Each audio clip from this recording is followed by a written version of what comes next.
السلام علیکم۔ الحمد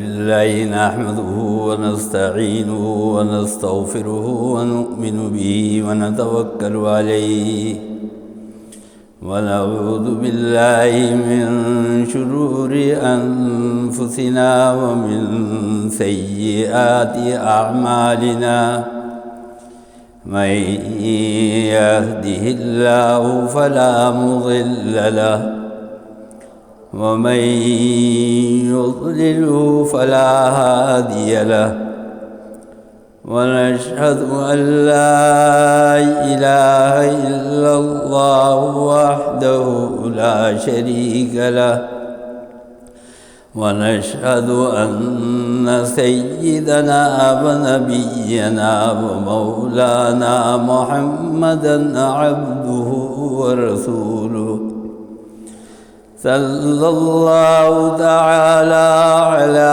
خير خلقه محمد وآله وأصحابه أجمعين. أما بعد، فأعوذ بالله من الشيطان الرجيم. بسم الله الرحمن الرحيم. يسبح لله ما في السماوات وما في الأرض، الملك القدوس العزيز الحكيم. هو الذي بعث في الأميين رسولا منهم يتلو عليهم آياته ويزكيهم ويعلمهم الكتاب والحكمة وإن كانوا من قبل لفي ضلال مبين، وآخرين منهم لما يلحقوا بهم وهو العزيز الحكيم. ذلك فضل الله يؤتيه من يشاء والله ذو الفضل العظيم. صدق الله مولانا العظيم وصدق رسوله النبي الكريم، ونحن على ذلك من الشاهدين والشاكرين، والحمد لله رب العالمين. بزرگان محترم اور برادران عزیز، سورہ جمعہ کی یہی آیتیں گزشتہ 2 جمعہ سے آپ کے سامنے پڑھی جا رہی ہے، اور اس کے ضمن میں نے یہ بات عرض کی تھی کہ 4 چیزیں انسان کی زندگی کے لیے ضروری ہے جسمانی طور پر، اور 4 چیزیں انسان کے لیے ضروری ہیں روحانی طور پر۔ جو 4 چیزیں انسان کی زندگی کے لیے جسمانی طور پر ضروری ہے، جن پہ انسان کی زندگی کا دار و مدار قائم ہے، وہ تو میں نے بتایا تھا کہ انسان کے اندر جو خون دوڑ رہا ہے وہ ہے، بلغم ہے، صفرا ہے، سودا ہے۔ ان 4 چیزوں سے سارے جسم کا نظام چل رہا ہے، اور روحانی طور پر جو 4 چیزیں ضروری ہے جن کے بغیر کائنات کا نظام چل نہیں سکتا، وہ اللہ تعالیٰ نے بیان فرمایا کہ هو الذی بعث فی الامیین رسولا منہم یتلو علیہم آیاتی۔ ایک تو تلاوت قرآن، جس سے انسان کی فکر، سوچ اور نظریات درست ہوتے ہیں، اور اس کے بعد یتلو علیہم آیاتہ ویزکیہم، اور پھر انسان کا تزکیہ، انسان کو درست کرنا، اپنے آپ کو، اپنے نفس کو سیدھے راستے کے اوپر لانا۔ اور تیسری چیز ہے وَيُعَلِّمُهُمُ الْكِتَابَ وَالْحِكْمَةَ، اور یہ کہ حکمت کے ساتھ تعلیم دینا، حکمت کے ساتھ چلنا۔ اور چوتھی چیز جو ہے وَيُزَكِّيهِمْ وَيُعَلِّمُهُمُ الْكِتَابَ وَالْحِكْمَةَ، تعلیم جو قرآن کی تعلیم ہے اس کے اوپر عمل کرنا ہے۔ اور یہی چیزیں ہر نبی اور پیغمبر نے آ کے اپنی اپنی قوم کی درست کرائیں۔ جو قومیں گمراہی کے راستے کے اوپر چلی ہوئی تھی، نبیوں نے اور پیغمبروں نے ان کو توحید کا راستہ بتایا، نبوت اور رسالت کی تعلیم دی، اور اس کے ذریعے سے ان کا تزکیہ کیا۔ وَإِن كَانُوا مِن قَبْلُ لَفِي ضَلَالٍ مُبِينٍ، وہ لوگ کہ جو گمراہی میں پڑے ہوئے تھے ان کو ہدایت دی، ان چار چیزوں کے ذریعے سے ہدایت دی۔ تو اس سے ایک بات تو یہ پتہ چلی کہ اگر آپ کو سیدھا راستہ اگر اختیار کرنا ہے، ہدایت کے راستے کے اوپر آنا ہے، تو آپ کو ان طریقوں سے گزر کے آنا ہوگا۔ وَآخَرِينَ مِنْهُمْ لَمَّا يَلْحَقُوا بِهِمْ، اور پھر ان لوگوں کے لیے بھی یہ ہدایت ہے کہ جو اب اس کے بعد آئیں گے، یعنی یہ وہ لوگ کہ جو اس وقت موجود ہیں ان کو تو ہدایت مل گئی، اللہ تعالیٰ نے اس کتاب کے ذریعے سے، رسول اللہ صلی اللہ علیہ وسلم کے ذریعے سے ہدایت دے دی، لیکن اب جو آگے آنے والا دور ہے اس میں نبی اور پیغمبر تو موجود نہیں ہوں گے۔ تو نبی اور پیغمبر موجود نہیں ہوں گے تو پھر ان کے لیے ہدایت کا ذریعہ کیا ہوگا؟ ان کے لیے ہدایت کا ذریعہ یہی چیزیں ہوں گی۔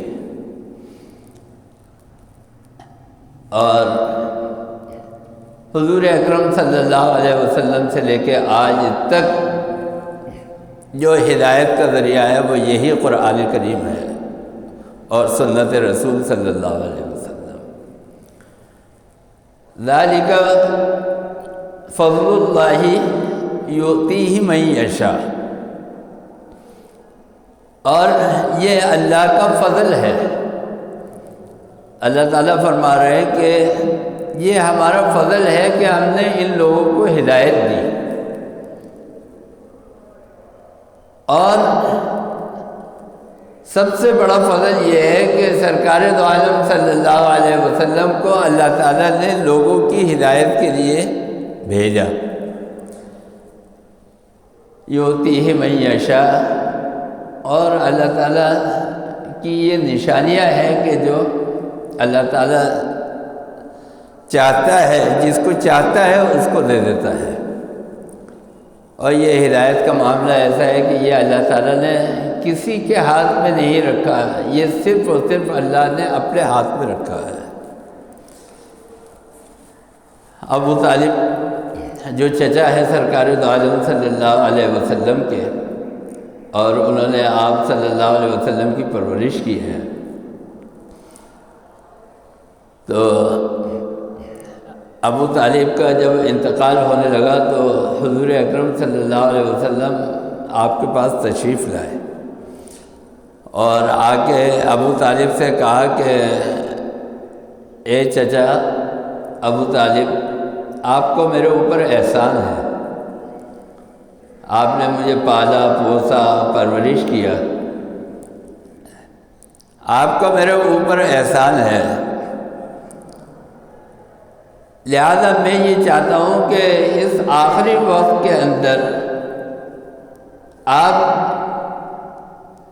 اسلام قبول کر لے، کلمہ پڑھ کے مسلمان ہو جائے۔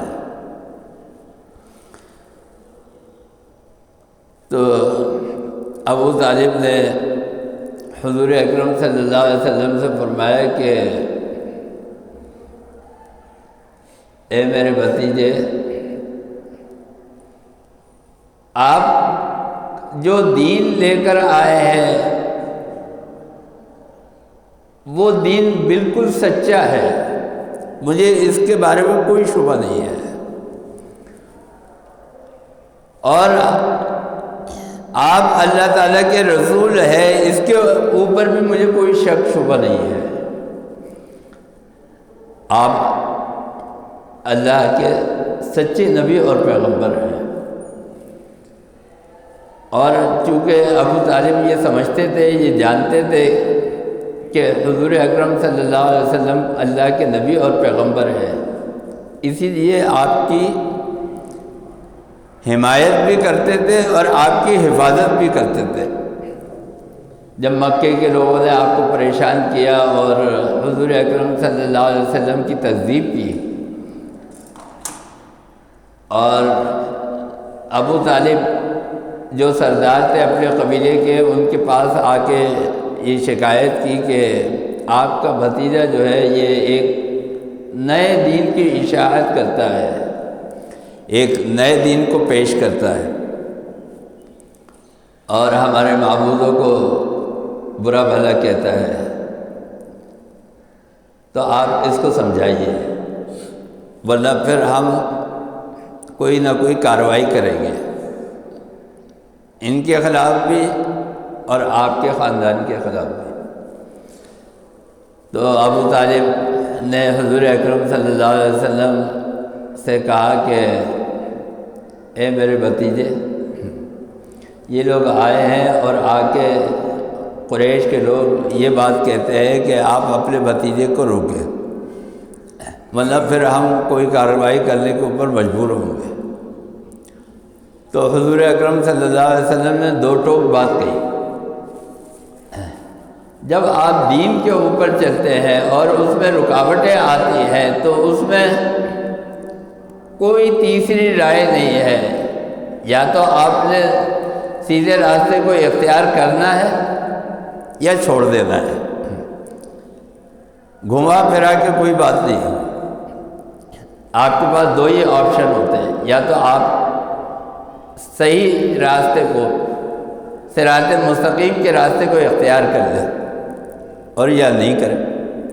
تو حضور اکرم صلی اللہ علیہ وسلم نے دو ٹوک جواب دیا اور فرمایا کہ اے ابو طالب،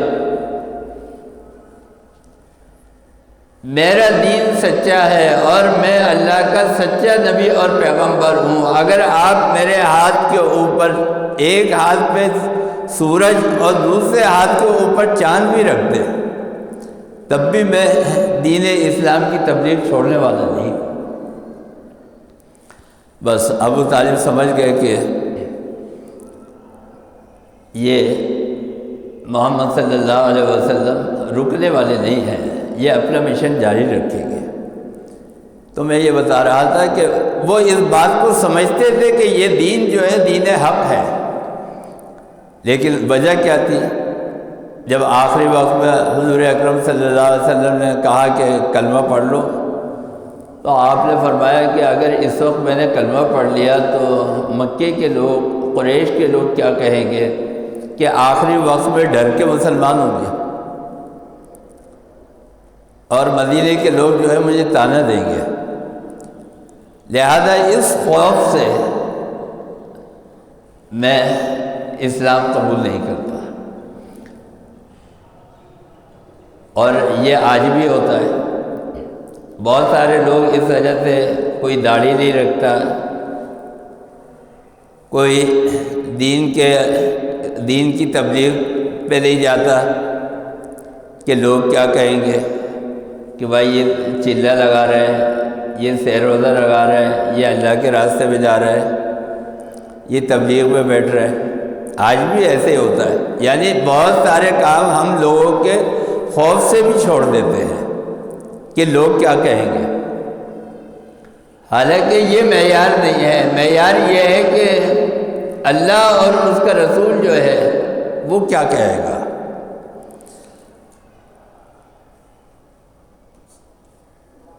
آپ امتی ہیں سرکار دو عالم صلی اللہ علیہ وسلم کے، اور قیامت میں جب حساب کتاب ہوگا اور حضور اکرم صلی اللہ علیہ وسلم آپ کے سامنے ہوں گے تو اس وقت آپ کیا جواب دیں گے؟ حضور اکرم صلی اللہ علیہ وسلم کے اوپر ہفتے میں 2 بار امت کے اعمال پیش کیے جاتے ہیں، یعنی امت کیا کر رہی ہے۔ تو اگر امت اچھے کام کر رہی ہے تو حضور اکرم صلی اللہ علیہ وسلم کو خوشی ہوتی ہے، اور اگر امت جو ہے برائیوں کے اندر مبتلا ہے تو حضور اکرم صلی اللہ علیہ وسلم غمگین ہوتے ہیں۔ معراج کے موقع پر بھی حضور اکرم صلی اللہ علیہ وسلم جب تشریف لے گئے تو جس طرح آپ کے اوپر امت کے احوال پیش کیے جاتے تھے، اسی طرح حضرت ابراہیم علیہ السلام اور دوسرے نبیوں کے اوپر بھی امت کے حالات پیش کیے جاتے۔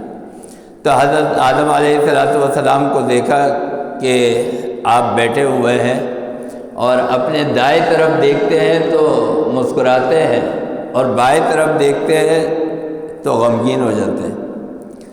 تو حضور اکرم صلی اللہ علیہ وسلم نے پوچھا یہ کیا ماجرا ہے؟ فرمایا کہ آدم علیہ السلام جب اپنی امت کے ان لوگوں کو دیکھتے ہیں کہ جو اچھے راستے کے اوپر چل رہے ہیں تو خوش ہو جاتے ہیں، اور بائیں طرف وہ لوگ جمع کر دیے گئے ہیں کہ جو برائیوں کے اندر مبتلا ہے، جب ان کے اوپر نظر ڈالتے ہیں تو غمگین ہو جاتے ہیں۔ تو حضور اکرم صلی اللہ علیہ وسلم کے اوپر بھی اعمال پیش کیے جاتے ہیں امت کے۔ تو میں یہ بتا رہا تھا کہ قیامت کے دن جب حضور اکرم صلی اللہ علیہ وسلم امت کے سامنے موجود ہوں گے اور امت کے ہاتھ میں اعمال دیے جا رہے ہوں گے، اس وقت کیا ہوگا؟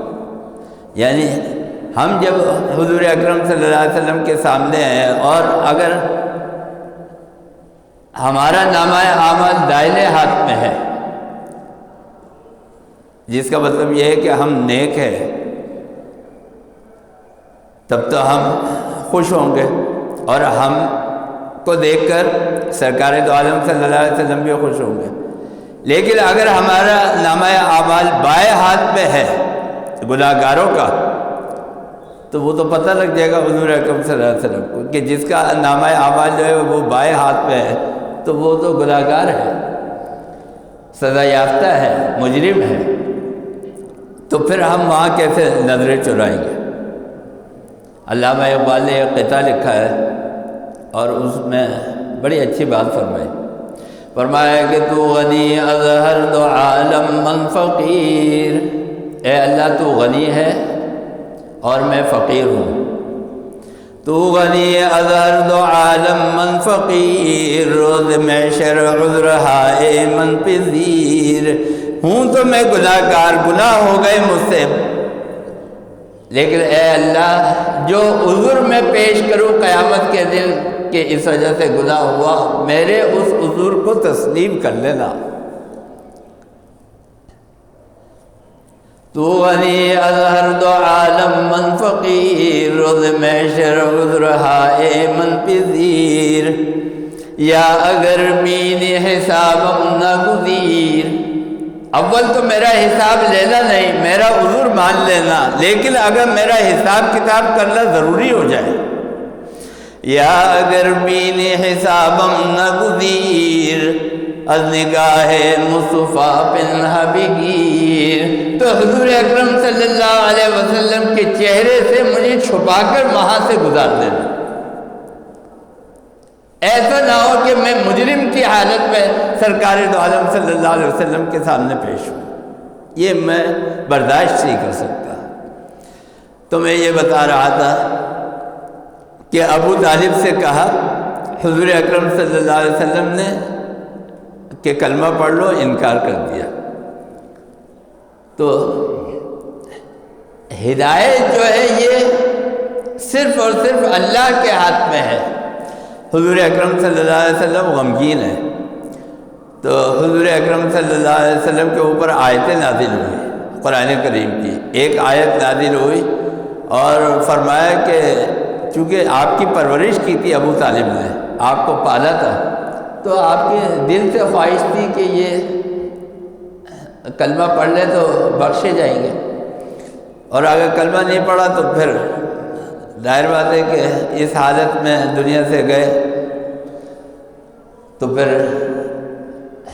جو سزا ہے وہ بھگتنی پڑے گی۔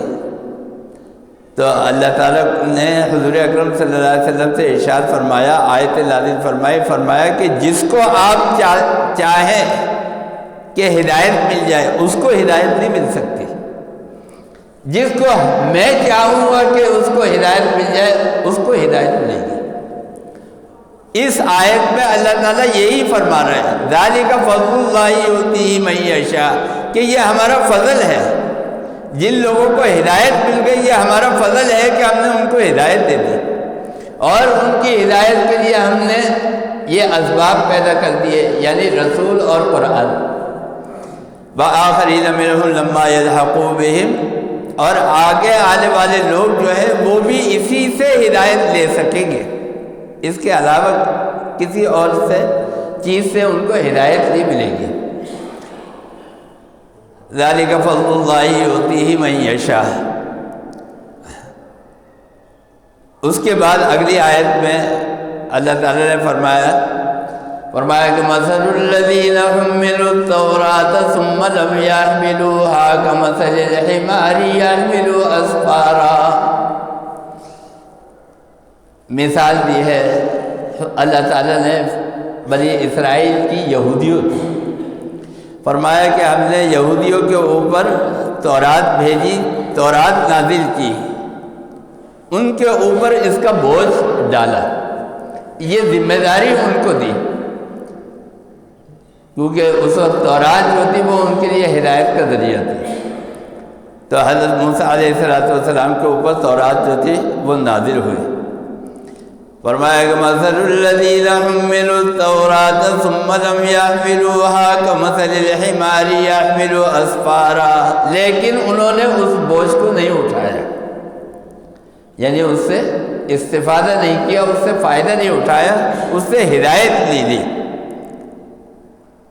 حضرت موسیٰ علیہ السلام کی نبوت کا اور رسالت کا انکار کیا، اللہ تعالیٰ کے احکامات کا انکار کیا۔ ثم لم یحملوها کمثل الحمار یحمل اسفارا، تو فرمایا کہ ان کی مثال ایسی ہے، یہ جو قوم ہے اس کی مثال ایسی ہے کمثل الحمار، حمار کہتے ہیں گدھے کو، خچر کو، کمثل الحمار یحمل اسفارا، کہ گدھے کے اوپر کتابیں رکھ دی جائیں۔ تو جانور کے اوپر، کسی گدھے کے اوپر اگر آپ کتابیں رکھ دیں تو وہ کوئی عالم تھوڑی بن جائے گا، چاہے وہ کتنی بڑی کتابیں ہوں، کیسی ہی ہدایت دینے والی کتاب ہو، لیکن اس سے اس جانور کو کوئی فائدہ نہیں ہوگا۔ کیوں فائدہ نہیں ہوگا؟ اس لیے فائدہ نہیں ہوگا کہ اس جانور کے اندر عقل نہیں ہے، اور اللہ تعالیٰ نے انسان کو جو اشرف المخلوقات بنایا ہے وہ اسی عقل کی وجہ سے بنایا ہے، کہ انسان جو ہے وہ عقل کی وجہ سے، اگر عقل سلیم ہے، اور یہ بات یاد رکھیے کہ ایک تو ہے نقل اور دوسرا ہے عقل، ان دونوں سے اگر آپ ہدایت لیں گے تو آپ کو ہدایت ملے گی۔ نقل کیا ہے؟ نقل یہ ہے کہ وہ دین جو سرکار دو عالم صلی اللہ علیہ وسلم سے ہمیں ملا ہے، اور وہ ایک دوسرے سے نقل کرتے ہوئے صحابہ کرام رضوان اللہ تعالی علیہم اجمعین سے نقل کرتے ہوئے ہم تک پہنچا، ایک تو آپ اس کو مانیں، اس کے اوپر ایمان لائیں۔ اگر آج کوئی آدمی دلیل مانگتا ہے کہ بھئی یہ قرآن کریم ہے، اس قرآن کریم کے اصلی ہونے کی اور اللہ کی وحی ہونے کی کیا دلیل ہے، ہم اس کو کیسے تسلیم کریں؟ تو اگر کوئی آدمی آپ سے یہ پوچھے کہ بھائی آپ یہ بتائیے کہ آپ کس کے بیٹے، تو میں کہوں گا کہ بھائی میں سید جمال احمد کا بیٹا ہوں۔ اب وہ یہ کہے کہ بھائی ثابت کرو کہ جو ہے آپ ان کے بیٹے۔ اب یہ انسان کی جو پیدائش ہے، یہ کوئی ایسا آلہ نہیں ہے، کوئی ایسی چیز نہیں ہے کہ جس سے آپ انسان کی پیدائش کو ثابت کر سکیں۔ خون ٹیسٹ کر لیں، باپ کا گروپ کچھ اور ہے، بیٹے کے خون کا گروپ جو ہے وہ کچھ اور ہے، شکلیں جو ہے باپ کی کچھ اور ہے، بیٹے کی کچھ اور ہے، صلاحیتیں بعض اوقات باپ کی صلاحیت جو ہے وہ کچھ اور ہے، باپ عالم ہے، بیٹے جاہل۔ تو کوئی ایسی ترکیب نہیں ہے کہ جس سے آپ نسب کو ثابت کر سکیں۔ تو آپ کہیں گے کہ بھائی میں کوئی دلیل نہیں دے سکتا، میں اس کو ثابت نہیں کر سکتا، ہاں جو میرے تایا ہیں ان سے پوچھ لو، میں ان سے پوچھوا دیتا ہوں، فلانے رشتہ دار ہیں جو میرے خاندان کے بڑے ہیں ان سے میں پوچھوا دیتا ہوں۔ یعنی کوئی نہ کوئی آدمی آپ کو یہ بتائے گا، اس روایت کو نقل کرے گا کہ ہاں یہ فلانے کا بیٹا ہے، میں اس کی گواہی دیتا ہوں۔ یہ جو شہادت دے گا نقل صحیح اور عقل سلیم، جو صحیح چیز نقل کرے گا وہ آپ کے نسب کو ثابت کرے گی۔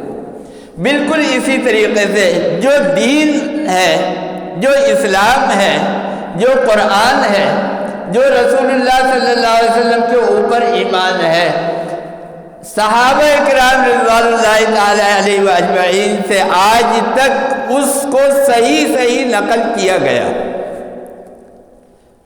یہی وجہ ہے، ابھی کل یہاں بھی جلسہ ہوگا بخاری شریف کا، جب بخاری شریف کا ختم ہوتا ہے 12 سال 10 سال 8 سال پڑھ کے ایک طالب علم فارغ ہوتا ہے تو استاد اس کو سند دیتا ہے، وہ سند آپ ذرا پڑھے، اس میں کیا لکھا ہوا ہے۔ اس کے اندر یہ لکھا ہوتا ہے کہ مولانا احترام اللہ تھانوی کو سند ملی، انہوں نے حدیث پڑھی مولانا ظفر احمد عثمانی صاحب رحمۃ اللہ علیہ سے، انہوں نے حدیث پڑھی مولانا حسین احمد مدنی رحمۃ اللہ علیہ سے، انہوں نے حدیث پڑھی مولانا رشید احمد گنگوئی رحمۃ اللہ علیہ سے۔